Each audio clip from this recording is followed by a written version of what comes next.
The Bible is a book of peace, love, and wisdom, right? But what happens when people twist its words to justify violence? Wars have been fought, governments have been overthrown, and innocent lives have been lost, all in the name of verses taken out of context. Today, we're looking at how some Christians misuse the Bible to justify violence, rebellion, and even acts of terror, and why that's completely wrong.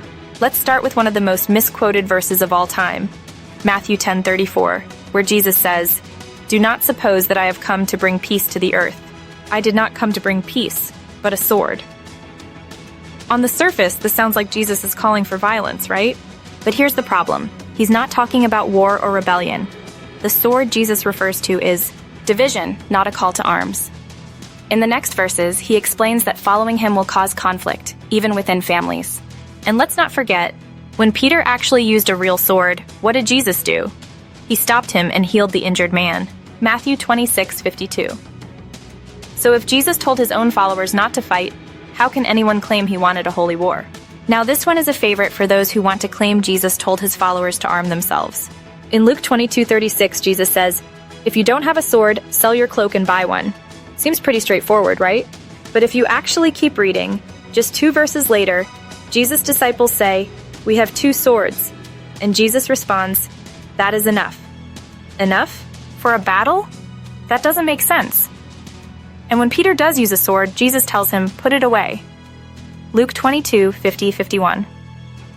So no, this wasn't a call to violence. Jesus was warning his disciples that hard times were coming, not telling them to start a militia. A lot of people love to point to Revelation 19, where Jesus is described as coming with a sword to strike down the nations. Some even say this is proof that Christians should prepare for a violent battle. But there's just one problem. The sword in this passage isn't even a weapon. It's coming out of Jesus' mouth. That means it's a symbol of his words, his judgment, not physical warfare. The early Christians didn't rise up against the Roman Empire. They were persecuted, tortured, and killed, but they never fought back. If Revelation was calling for violence, the first Christians would have started an uprising. They didn't. Now what about the argument that Christians must obey God rather than men? Acts 5:29. Some claim this verse gives believers the right to rebel against the government, sometimes violently. But when Peter and the apostles said this, did they grab weapons? Did they call for an uprising? No. They just kept preaching, even when they were arrested and beaten. There's a big difference between standing up for your faith and waging war in God's name. Here's a verse that's constantly twisted. Ephesians 6:12. "For our struggle is not against flesh and blood, but against rulers, authorities, and powers of this dark world." Some claim this verse means we should fight against governments or secular leaders. But read it carefully. Paul says not against flesh and blood. He's talking about spiritual battles, not physical ones. It's about standing firm in faith, not storming buildings or attacking people. The Bible has been used to justify some of history's worst atrocities: wars, persecution, even terrorism. But when we actually read the context, we see that Jesus and his followers rejected violence.